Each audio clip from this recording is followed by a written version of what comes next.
Good evening, and welcome to the special meeting of the Madera City Council. Today is Monday, June 7th, 2021. It is now 6 p.m. This meeting will be conducted pursuant to the provisions of the Governor's Executive Order, which suspends certain requirements of the Ralph M. Brown Act. The City Council meeting will be live streamed on the city's website at www.madera.gov./live. Members of the public may participate in a meeting remotely through an electronic media via phone by dialing 669-900-6833. Enter ID 993-0567-2589, hashtag followed by *9 on your phone to speak. Comments will be accepted via email at citycouncilpubliccomment@madera.gov or by regular mail at 205 West 4th Street, Madera, California, 93637. Alicia, would you please call roll? Mayor Garcia? Here. Mayor Pro Tem Villegas? I'm here. Councilmember Gallegos? Here. Councilmember Rodriguez? Is he with us this afternoon? Not yet? Okay. Councilmember Montes? Here. Councilmember Evans? Here. Thank you, Alicia. Would you please stand and join us with the invocation led by Councilwoman Anita Evans? Gracious Father, we come to you today now, Lord, thanking you for just waking up us this morning. Thank you, Father, for blessing each and every one of us. Father, we come to you now in this fellowship, asking you to just watch over us and keep us. Allow us to make the decisions for this city, Father God, the love of Madera, moving self out of the way, Father, protecting each and every one of us, Father, and continuing to hold us close, giving us the leadership and guidance, Father, that we need to be able to make your city a greater place. We thank you, Father God, and we love you, and we ask these blessings, Father, in your Son's precious name, Christ Jesus, amen. Would you please remain standing? We will now have the Pledge of Allegiance led by our City Attorney, Hilda Montoy. Let us begin. Salute.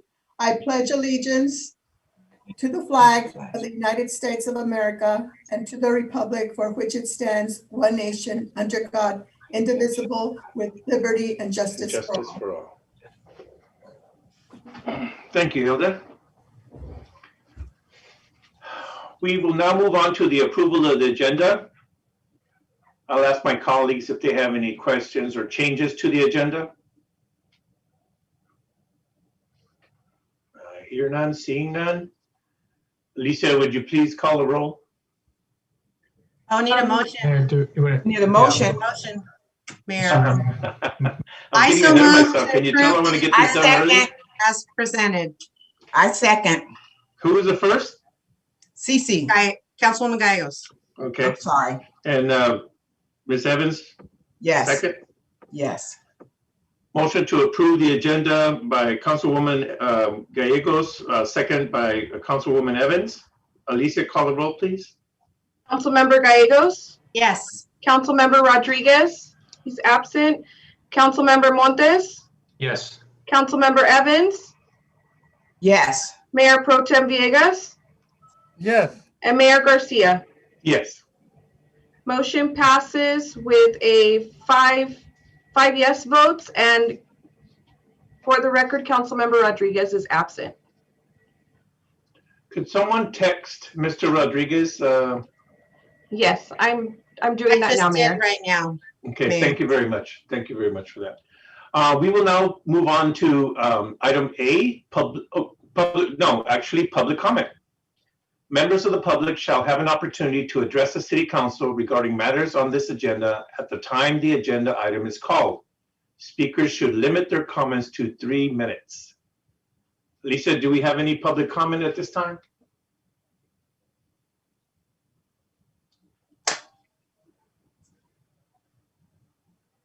My apologies, Mayor, my just for screen. clarification, in special meetings, there is no what I call generic public forum. So members of the public will speak on the agenda item itself only. Okay. All right. Well, thank you very much for that. So then we will close public comment and we will move on to item A, public hearing. Item A1, public hearing and first reading and introduction of two ordinances relating to cannabis to the municipal code. I believe Mr. Rodriguez, you have this? I sure do, Mayor. Prior to me commencing my presentation, I noticed that Councilwoman Evans has her hand up. Would it be appropriate to have her speak? Councilwoman Evans? Yes, I move to waive the first reading. Oh, Miss Evans, we were just joking at the beginning of before the I meeting. was serious. This is a public hearing, so we have to conduct a public hearing. I know we all want to go home. Nice try, Anita. Nice try. Oh, well, I tried, you guys. Okay. Good And try. thank you- Mr. Rodriguez? and thank you very much. Allow me to share my screens.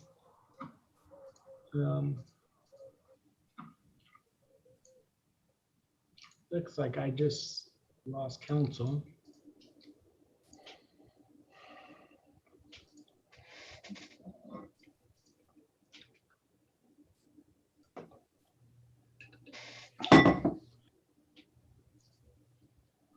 So I believe council can see my screen now. Am I correct in Yes. saying that? Okay. Yes. Yeah, thank you. So the item this evening before you is two different ordinances. Both of them are related to cannabis.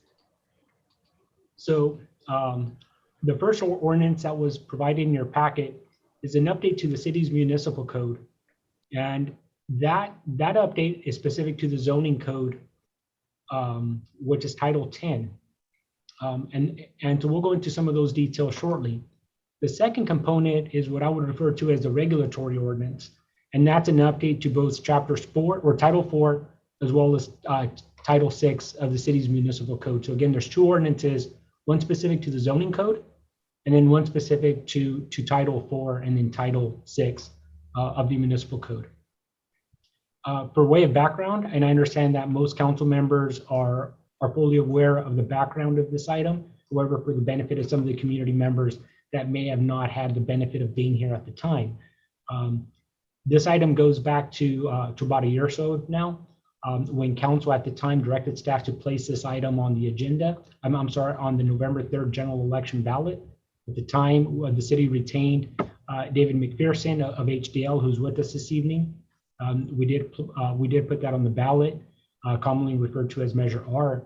The voters of the city of Madera approved Measure R. Since then, we have been working diligently to present an ordinance for council consideration.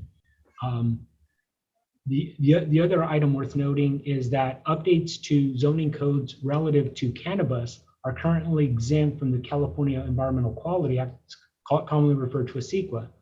That does have a sunset clause at the end of this month. With that being said, the state assembly has extended it. However, there's a 6-month gap in the extension. So it's currently set to sunset July 1st. So in about 25 days or 23 days. And then Senate Bill 59 would continue the exemption from CEQA through July 1st, 2028. However, again, there is a 6-month gap between July 1st and January or December the 31st of this year. So again, for additional background, we've had 3 workshops this year, January 6th, January the 20th, and April the 21st. In addition to that, as council is aware, we do have a cannabis ad hoc committee comprised of the mayor and council member Rodriguez.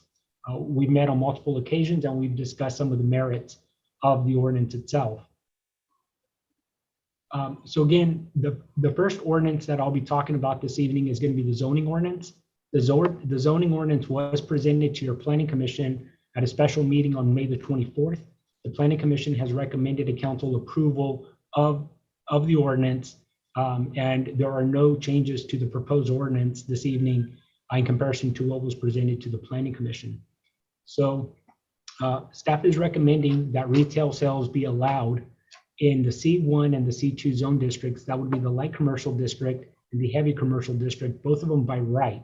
So a conditional use permit or a use permit would not be required. With that being said, if an applicant were to propose a brand new building from the ground up, the new building itself would still be subject to city regulations. So when we say the term by right, that does not imply that there are no rules. It just means that the use itself is not subject to a use permit, but applicants will still be subject to the California Building Code as well as our municipal code. Here's a map before you. Highlighted in orange is the light, it's the light commercial. The red is the heavy commercial. So simply to orient council, you have your north arrow facing up. You have the Fresno River that bisects the community. The darker dashed white and black line, the heavier outline, that's the existing city limit lines. So on the upper left-hand corner is the city's airport. And then this would be Highway 99 right along there, identified by the demarcator there. And the other line that traverses the city would be the two railroads. There's one here right around the center of your screen, and then to the far right would be the second set of tracks which are outside of the city limits. So this provides an excellent overview of where it would be permitted. And this again would be for retail sales, which are the C1 and the C2 zone district. The second set of districts that staff is recommending approval in would be the industrial. So that would be the I zone district and the IP zone district. The I is for industrial, the IP is the industrial park. Very similar to the C and the C2, staff is recommending that this be done by right. So a use permit would not be required. However, new buildings would continue to be subject to city regulations.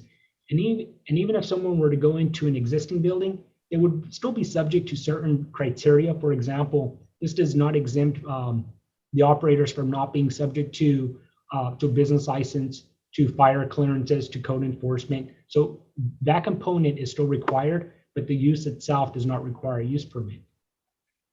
This map identified in purple, if someone were to read the existing general plan, it's identified as gray. We only identified it as purple for illustrative purposes, but all city maps commonly refer to industrial areas as gray.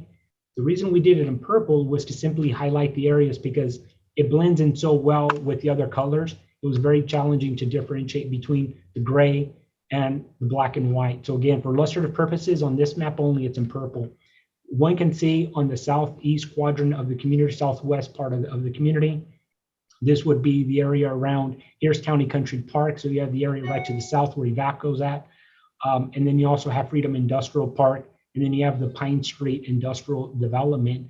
And around the area around the airport in the northwest quadrant of the community, we have some industrial there. And then you also have some right along the railroad tracks along East Street, which I would consider somewhat the center part of the community.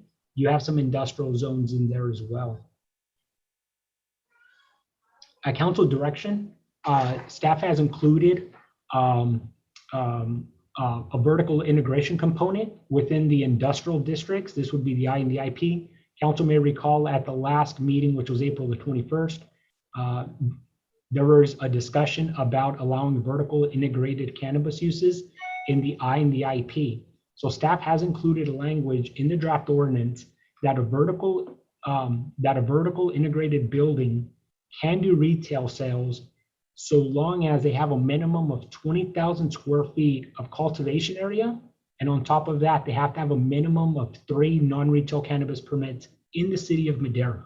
The reason we did want to emphasize that is we didn't want a cultivator having a license in another community saying, well, I do have 3. So we're very specific in that it does have to occur within the city of Madera.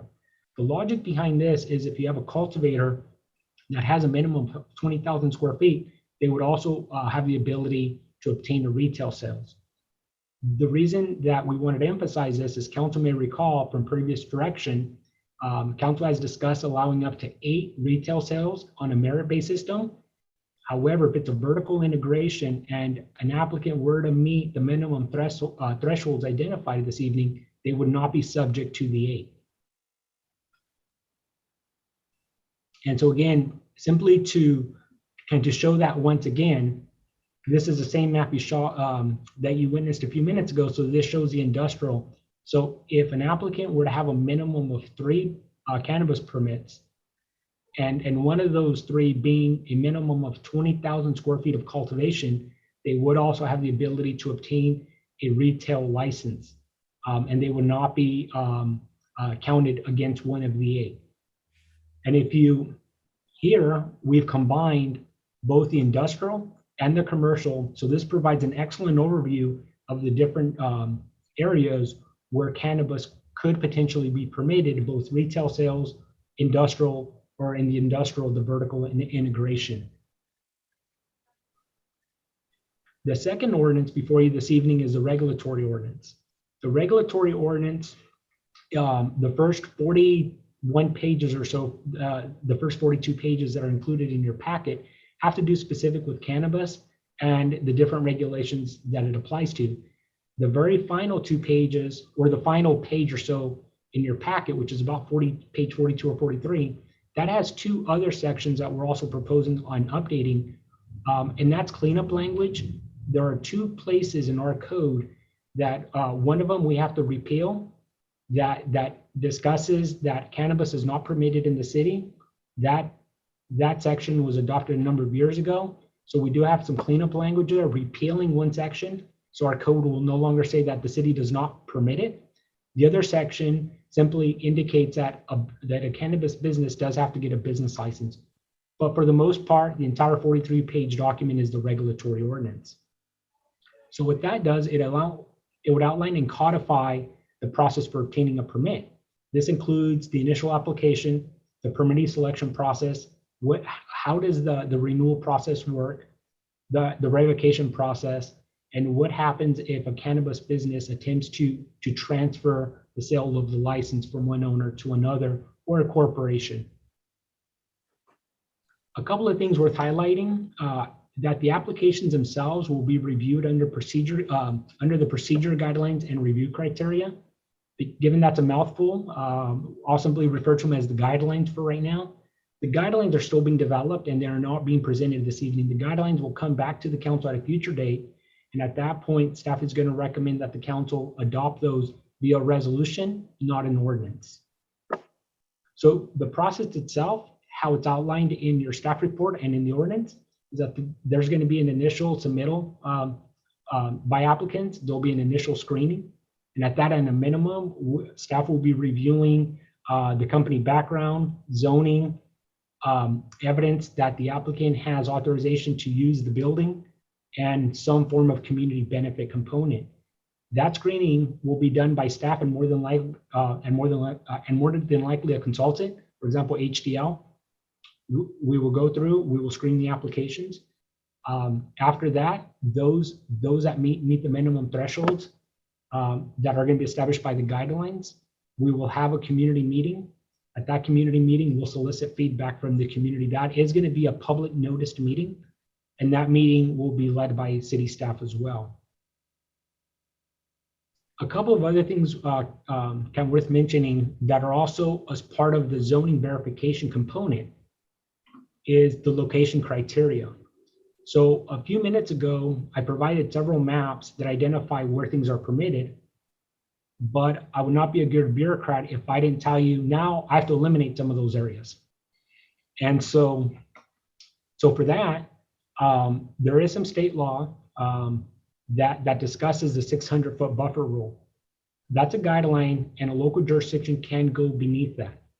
However, they do identify sensitive uses as a school, private or public, a commercial daycare, not in-home daycare, and then also a youth center. The ordinance that you have under the definitions goes into great detail about what every one of these means. Based on council feedback, we've attempted to take those 600-foot distance from radii, and we've looked at it on a map and we've studied it. Gary Conte, John, as well as Derek and myself, along with HDL and Hilda and Chief Lawson, and we've attempted to study it to say, do these boundaries make sense to us? And we are recommending that we Maderize them a little bit. And so we are recommending that the 600-foot distance for those sensitive uses do not apply to the following. To the Madera Downtown Business Improvement Area, we have a map of that. The Fresno River, Rotary Park, Courthouse Park, the Well Center, and the immediate areas such as the community garden. And I did want to highlight that because in your staff report and the ordinance itself, it only identifies the Well Center, but as council knows, there's a small community garden in the area, and we are currently in the process of abandoning the fifth leg of 4th Street, and we are planning on expanding. We're proposing a new park in that area. Now, technically, it would be separated from the Well Center, but we're considering it as one campus. The Frank Burgon Center, the Madera County Fairgrounds, the city's municipal golf course, and the Madera County Library. I will add, I've underlined county library because the county library was not included in your draft staff report. However, as part of your motion this evening, I would be recommending 2 amendments to that. And Hilda's going to have a couple of others at the tail end of this presentation. But I would add that we clarify that the Well Center includes the Well Center and the immediate public uses around it, and as well as the Madera County Library. And I'll go into some of those details now. So the downtown business improvement area, I understand that the map in your packet is not the best, probably not the best illustration. Your final staff report, so when this ordinance comes back before council, we will have a clearly demarcated map that doesn't look like it's 30 years old. But one thing that we wanted to highlight here is that this map, there's a defined area for downtown Madera, and we didn't want to deviate from that. So the reason for this recommendation is that this map has been established for a number of years, for several decades, and we believe that it's an excellent representation of downtown Madera. At council's direction, we can tweak it. However, our recommendation is, because again, this is a defined area that's been defined, it's a long-standing defined area, we felt that it would be appropriate to have it mirror this item. If one were to take a look at a more recent aerial photo, the section A and section B. So section A is a parking district and the Madera Downtown Business Improvement District, whereas benefit zone B is in an expansion of that to the north of the original. So on this map in red, you have the A, and in the orange, you have the B. We are recommending that both the A and the B be included as part of the exempt area. So again, the exempt area would simply be that they are not subject to the 600-foot rule. All the other rules apply. The only nuance here is the 600-foot rule would not apply. The primary reason for that is because we're attempting to expand the number of opportunities in downtown Madera, and there is a couple of areas where the 600-foot rule would deem it not a candidate for a cannabis shop. So the map on your screen now, if one were to apply the 600-foot rule across the board, you can tell that the 600-foot rule, potentially one can make the argument that the area around the airport would not be eligible. The area in downtown Madera, which is right in this area, you have the Frank Burgon Center. You have Courthouse Park is right around here. I'm not too sure why it's not identified. You have St. Joachim's. And then we inadvertently highlighted the old courthouse, but the library is across the street, but it's for illustrative purposes anyways. You have the Frank Burgon Center, you have the river, you have Millview. So staff is recommending that a slightly modified version of this. And so here you can see that there's more areas where one can potentially have cannabis uses or cannabis activities. So this is the area, the strict 600-foot rule application. Here is what we would call the expanded cannabis activity area, because now the areas that are outside of the bubble diagram and they're colored in the various colors, those are the areas you can do it. So all of a sudden you can see that more opportunities open up in downtown Madera, greater opportunities open up in the Lowe's Shopping Center, greater opportunities exist around the airport, and then also along Yosemite on the northern end of Yosemite, because if you were to take this out or the river in the strict application, the northern part or the eastern Yosemite would not be subject, or one could not have a cannabis shop in those areas. So again, so this really does expand potential opportunities in Madera. However, again, council may elect or decide that that's not appropriate, but our recommendation was to expand potential opportunities. So we attempted to ground some of the assumptions, and that would be our recommendation. So the process itself, going back to that, because that had to do with zoning criteria. So following the public meeting, the applications will be vetted by staff, consistent with the guidelines. Again, the guidelines will come back to council at a future date. And at the conclusion of the vetting process, primarily done by staff and a consultant, at that point, staff will prepare a staff report to the city council, and then all the applications that meet whatever minimum threshold council identifies for final action. The final authority and the hearings themselves will be conducted by council, and depending on the number of applications, it can easily be foreseen that we would probably have 2 to 3 days of public hearings held by council for the final selection process. Sorry about that, Mike. So a couple of other things included in the regulatory ordinance are some of the operating requirements. It does, again, it discusses location and design. The location, we've talked about that some, record keeping, security measures, prohibition of outdoor storage, permitted signage, and minors. There's a few other sections about odor control, background checks, child resistant packaging, and operating hours, 9 a.m. to 9 p.m., 7 days a week. We also added language, section 6-15.13G, that we attempted to capture. However, I did want to highlight this to ensure that staff accurately captured the desires of the council. And for applicant, I'm simply going to read it. For applicants with 10 or more employees, the applicant shall attest that the applicant will enter into a labor peace agreement and will abide by the terms of the agreement, and the applicant shall provide a copy thereof to the city. For applicants that have not yet entered into a labor peace agreement, the applicant shall provide a notarized statement indicating that within 30 days of cannabis permit from the city, the applicant will enter and abide by the labor peace agreement. And the reason I wanted to stress this, again, was to ensure that staff captured it correctly. Following the last meeting, in talking with legal counsel, this is what we both believed. However, we just want to ensure, or wanted to ensure, that it was mandatory and not an option. And so that's one item that I think we would benefit from some clarification this evening, again, just to make sure that we accurately captured it. Looking forward, and this is at a future meeting, these would be the guidelines. But these are items that council in the past has brought up, and I didn't want to sweep them under the rug. The community benefits from revenue.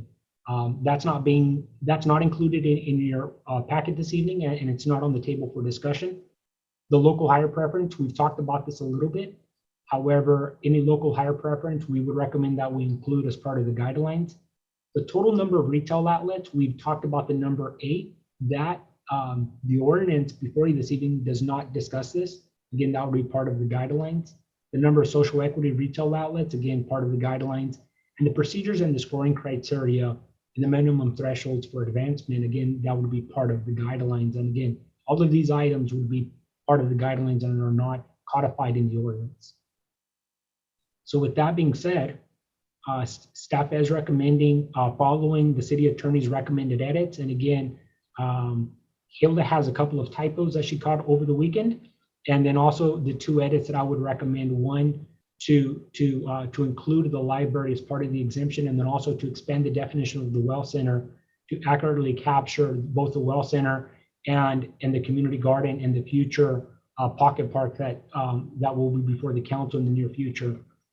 Conduct a public hearing and introduce for first reading by title only, and waive the full reading of the 2 ordinances amending the municipal code. And with that, the second readings are currently scheduled at the regularly scheduled meeting of Wednesday, June the 16th, later this month. So with that, Mayor, if it would be appropriate, I'd like to turn over to Hilda prior to discussion, if that's okay, Mayor. Hey. Thank you, Mr. Rodriguez, Mayor and Council.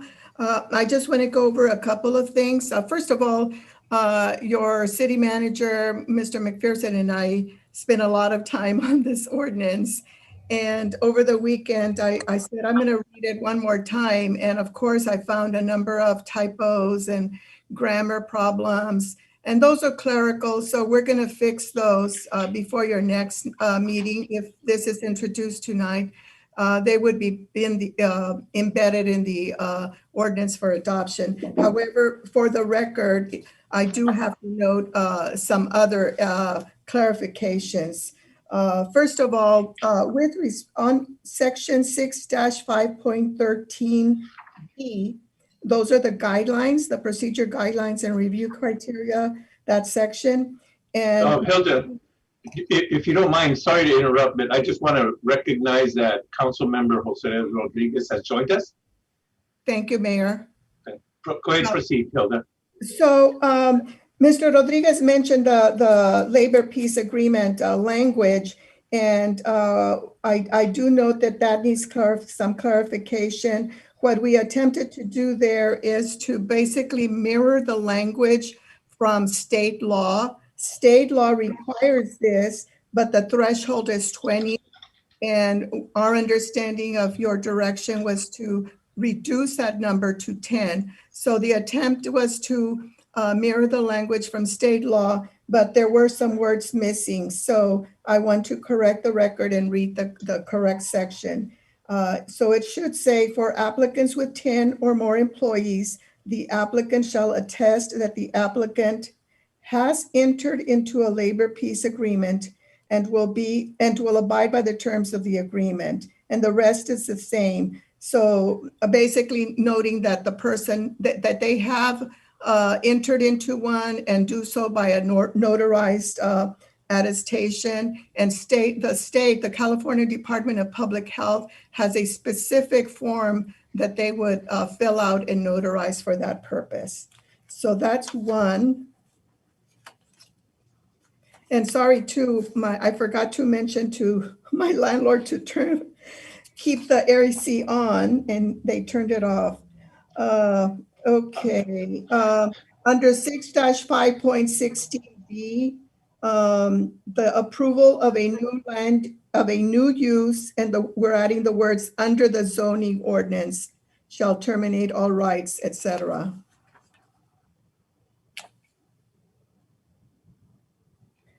And on page 20, section 6-5.28B, we reference some code sections there.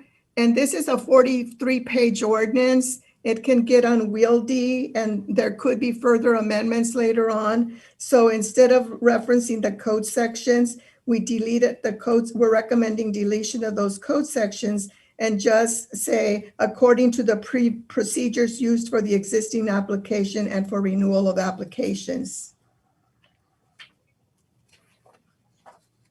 And Mr. Rodriguez already mentioned the addition of the library and the wealth center, and that if these ordinances are introduced, that the ordinance for adoption will include a better map. And finally, on page 31, and that is 6-5.38H, number 3, just correcting the language regarding minors, which is very important. So notwithstanding section 6-5.38HA, comma, persons at least 18 years shall be allowed on the premises of a cannabis retail business if they can produce a physician's recommendation and/or Health and Safety Code section 11362.71 identification card, parentheses, medical marijuana card, and the rest remains the same. So we just clarified it was a little overbroad the way it read. And with that, that's pretty much it. I do note that the ordinance is like the framework of your regulations. It consists of all the key regulations, but as Mr. Rodriguez has noted, staff will come back with resolutions to create criteria and the application process. and all those other aspects of the process that you have voiced and interested in the past. And we are here to answer any further questions. Thank you very much, Hilda. I will now open it up for any comments from my colleagues. Mayor, if I may, prior to doing that, if that's okay, we do have David who joined us. I'm not too sure if David has any clarifying items. David is in Hawaii, but he has joined us this evening. Nice. Hence the Hawaiian shirt by David. Yeah. And my Hawaiian shirt on too. Aloha. No, I think Hilda and Bernardo answered them today. I think it would be appropriate just to respond to questions at this time. Thank you. All righty. City Council, anybody? I don't see any hands raised. Councilwoman Gallegos. Yes, I have two questions. The first one is 6-5.36, number 5. And that is on the security that happens at the cannabis shops. A minimum of 90 days to hold surveillance footage. For me, I don't think that's enough if something was to happen or we need to go back and track it. I'm suggesting we say 180 days, which would give a little bit more time if something was to happen or we needed to, if RPD had to go in there and look for an individual or incident, they would be able to receive that footage. So the 4th of July, she'll present that, not a problem. Hey, I muted Mayor. you. thank you. Okay, I didn't get that. Does that answer your questions, Ms. Gallegos? No, I'm just saying I would like to change that if my colleagues were okay with that. Changing that to 180 days of surveillance, a minimum of 180 days instead of a minimum of 90. Councilmember Montes? If I may interrupt, we'll keep track of all the questions. Do you want us to keep track of the questions, Mayor, or should we be answering them as they're asked? Well, I wanted to give Mr. Montes an opportunity, so we'll come back to this in a second, if you'd like.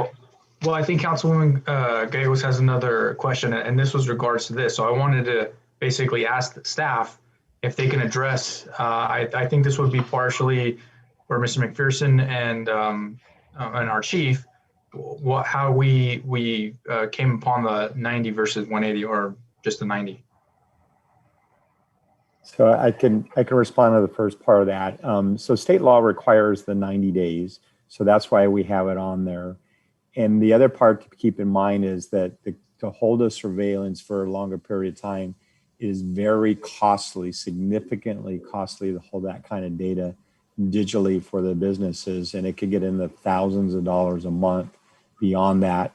Overseeing 1,800 businesses, we have not had to do investigations beyond that day because typically when they occur, you're going to take action on them immediately and follow through to that. 90 days gives you ample time. But should the chief have other concerns, I would defer it to him for any other concerns.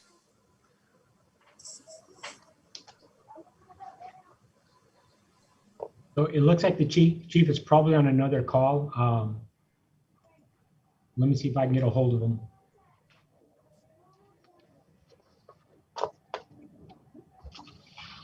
So what you're saying, David, is that the 90 days is per the state criteria.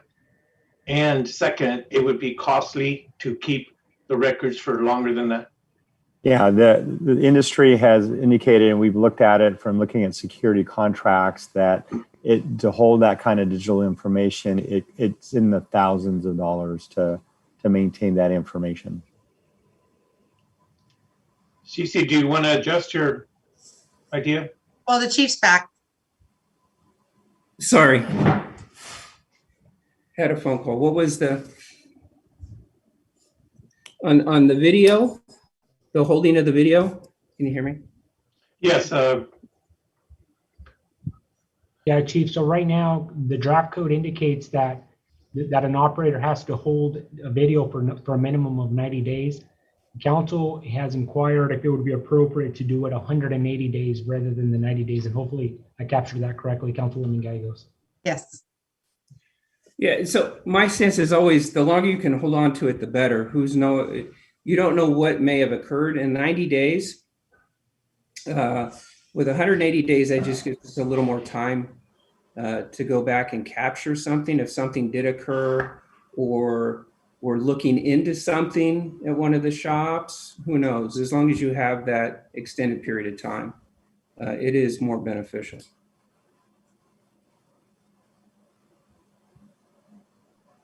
I think Councilman Rodriguez has a question, I think, to this question. Councilman Rodriguez. Yes, thank you, Mayor. And again, I want to apologize for my tardiness. As I explained earlier, I am at a function here, but I know this is very important, not only to myself, but to you and the rest of the industry and staff. So my question, well, not so much question, but I think Councilwoman Gallegos certainly brings up a good point. But the issue of cost is also something that we have to factor in. I don't know that these folks coming in with the amount of money and investment that something would happen or occur that they wouldn't be able to realize it within the first 90 days. I think the council does have discretion, though, to amend the ordinance at any given time. But I would suggest that we leave the state minimum. And if something in the future occurs where we need to make that adjustment, we would, only because that's an additional cost. And if it's in the thousands of dollars, and I would hate for that new business to carry that expense for something. I don't know if you have any data that shows that certain crimes in this industry go beyond that. So I'm certainly not opposing it. I would just suggest that it's because this is a new startup cost for the business, that if we can just stay with the state minimum, that would be great.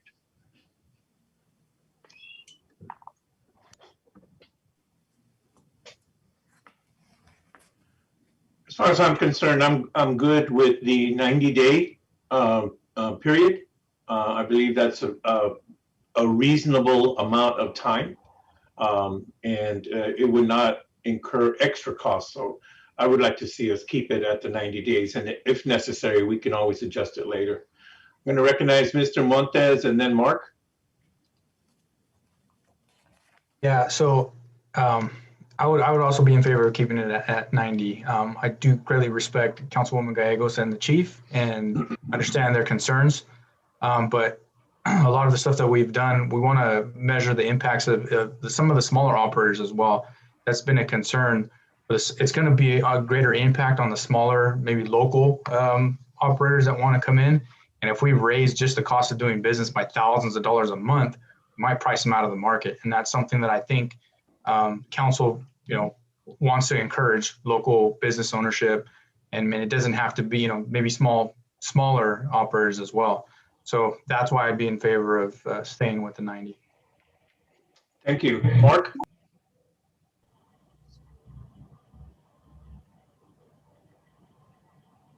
You're on mute, Mark. Boy, I don't normally do that. I do the video for the city of Madera, and for the police video and setting them up. And what we run into is a cost benefit. And a lot of it is resolution. How much resolution can you get, and how costly is it to store?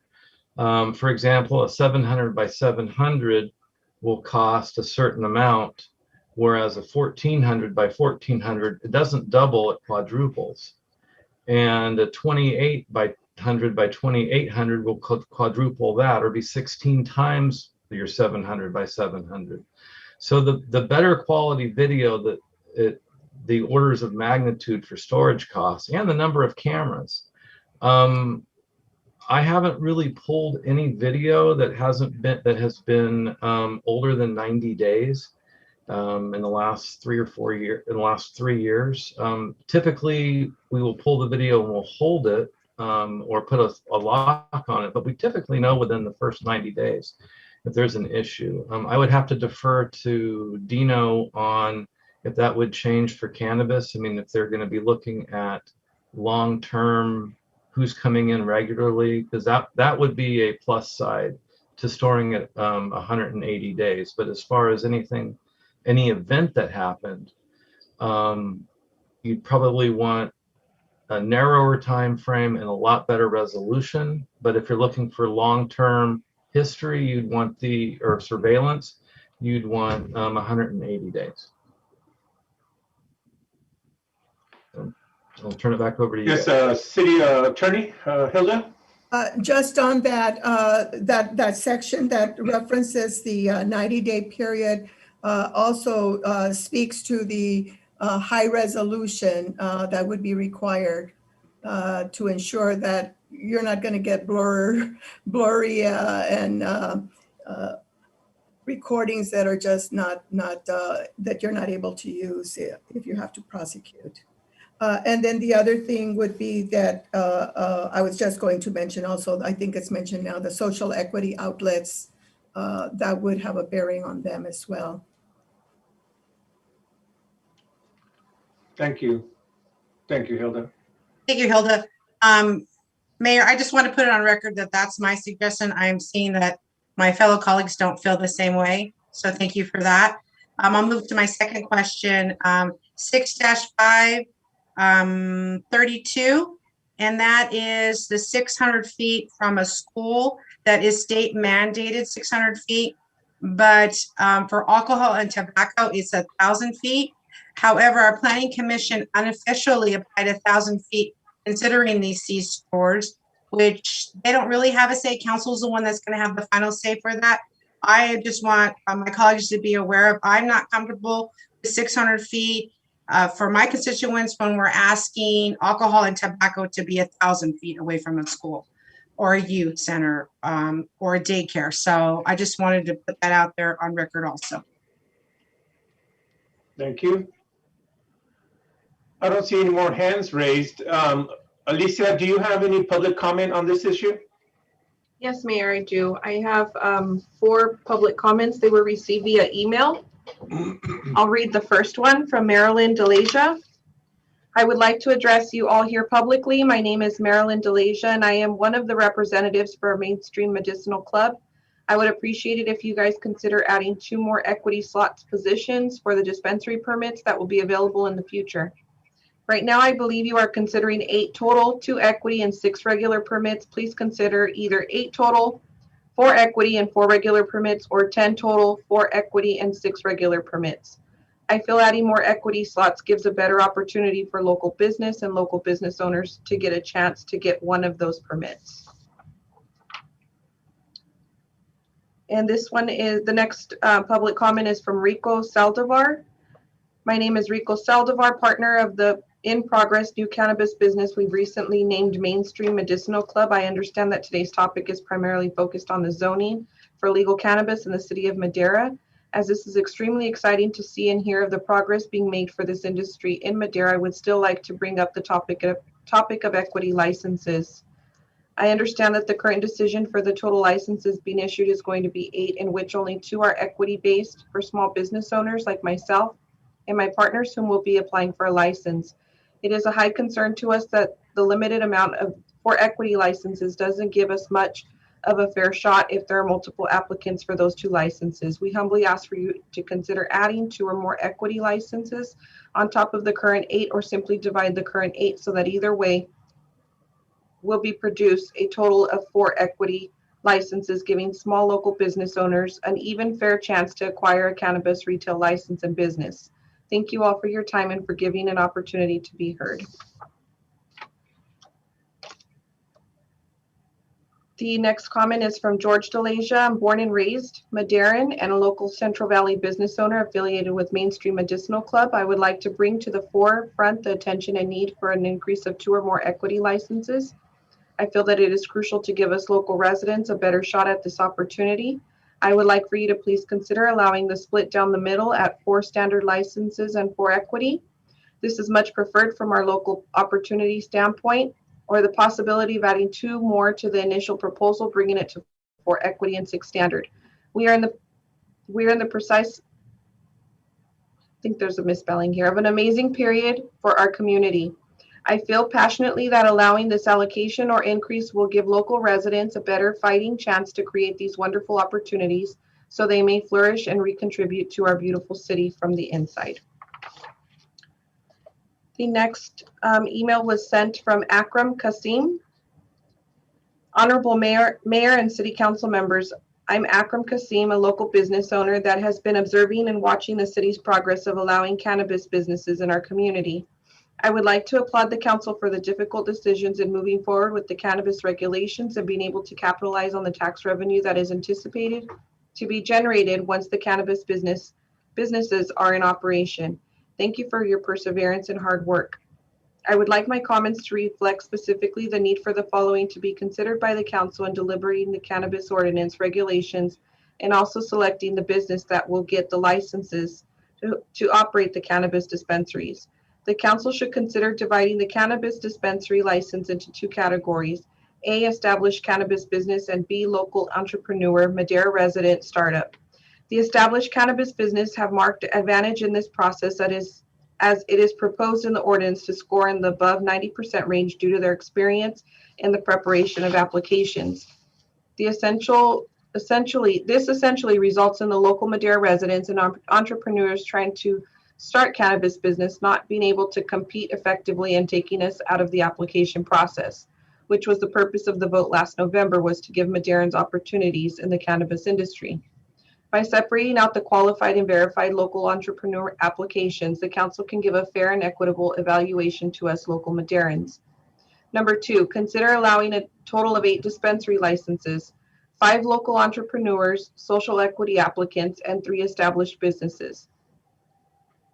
Local startups and startups owned by people of color from Madera should be afforded the opportunity to acquire a license. This will ensure that a larger number of licenses are owned locally, which ensures that revenue and profit will stay in Madera instead of being funneled out to other counties, states, and even other countries.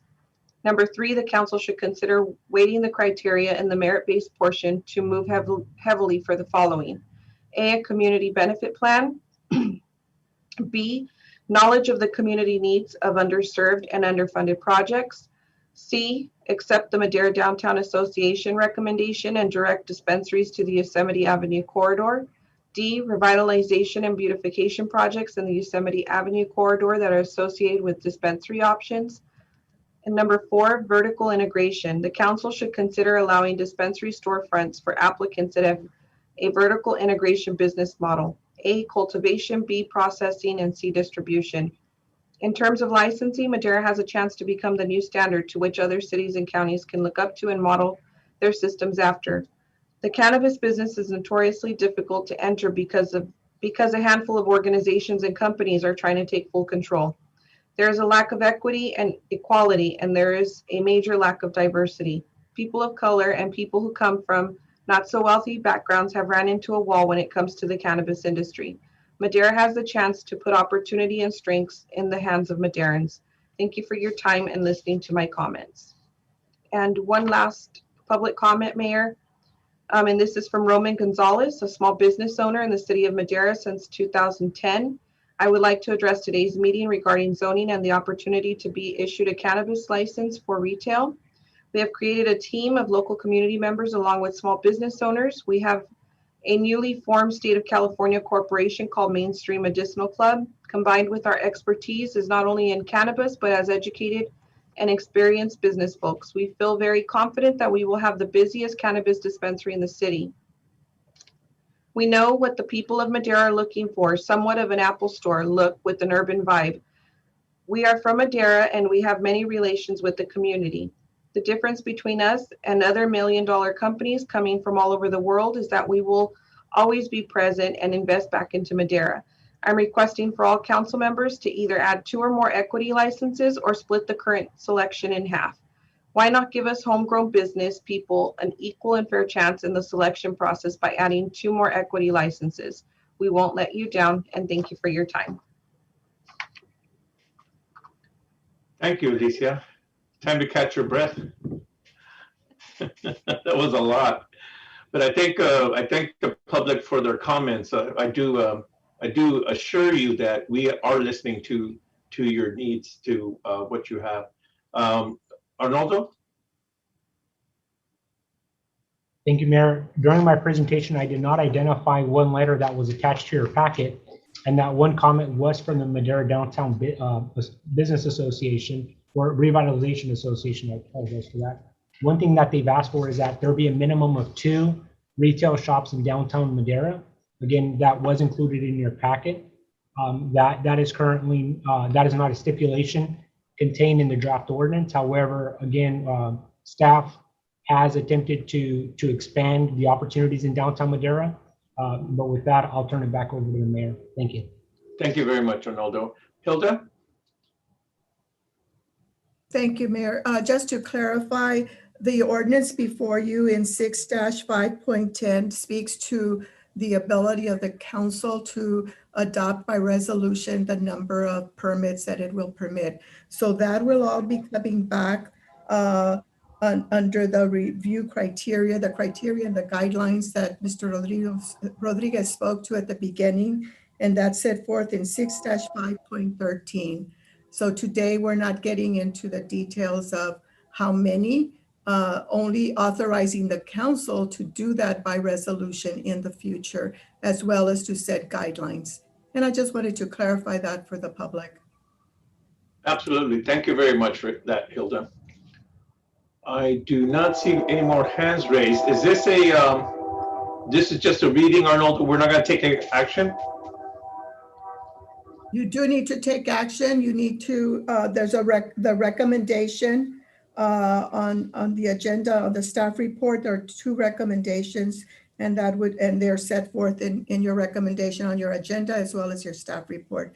And that would be to introduce the 2 ordinances by title only, waive their full reading, and that's the recommendation, as well as the recommendations by Mr. Rodriguez concerning the distance issues and the recommendations I made on clarifying some of the language.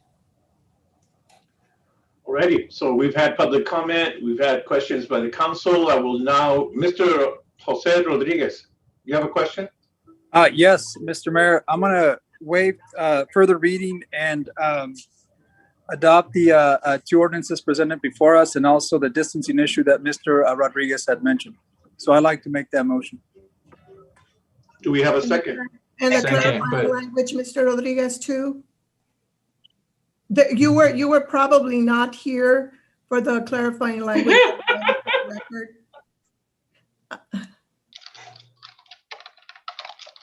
There was Arnold, Let me you have amend that. something? Let me amend that motion. Then I'm sorry. I moved to that we adopt the ordinances before us, and someone else can make the motion on the other distancing issue. Mayor, that if I being said- may. My apologies, Councilmember Rodriguez. Mayor, if I may, do we have anyone on the phone wanting to make public comment? I don't, let me see. Just to be sure, Mayor. Yeah, I don't see a hand raised. I see 3, but I don't see anyone wanting to speak on this. I don't see a hand raised or anything like that. So, we have to Mr. Montes.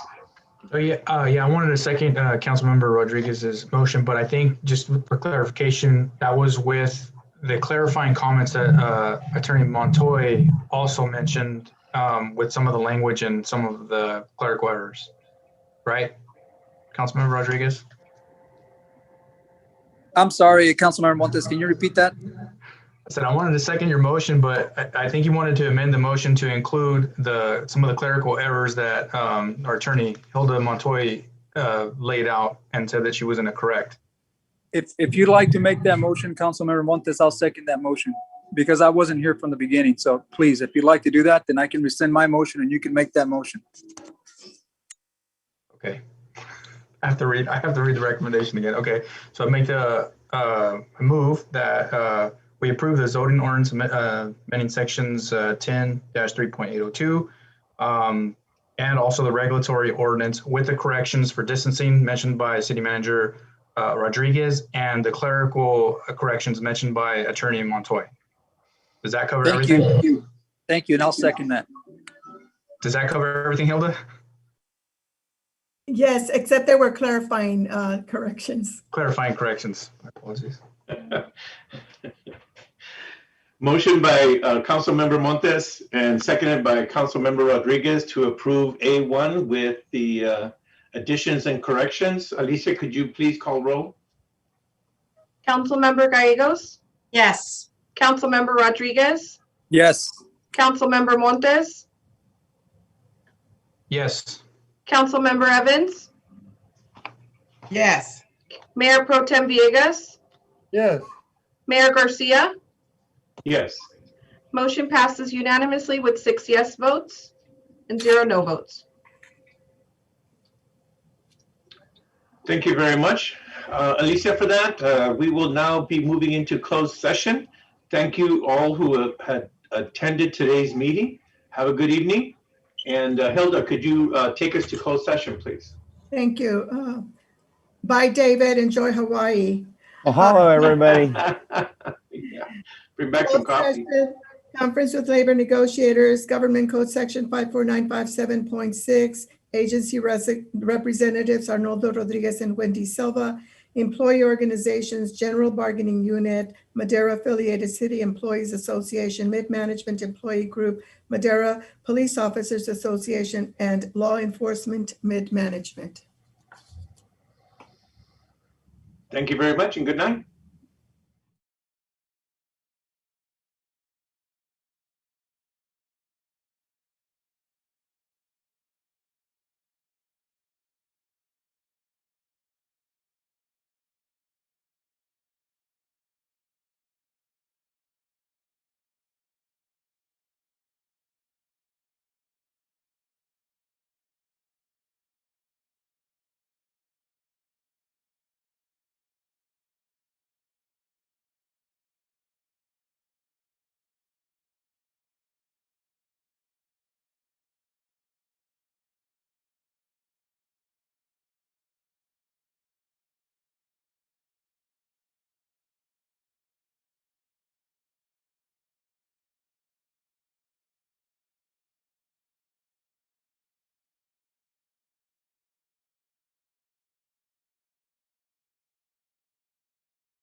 Because our Thank you, closed session. Mayor.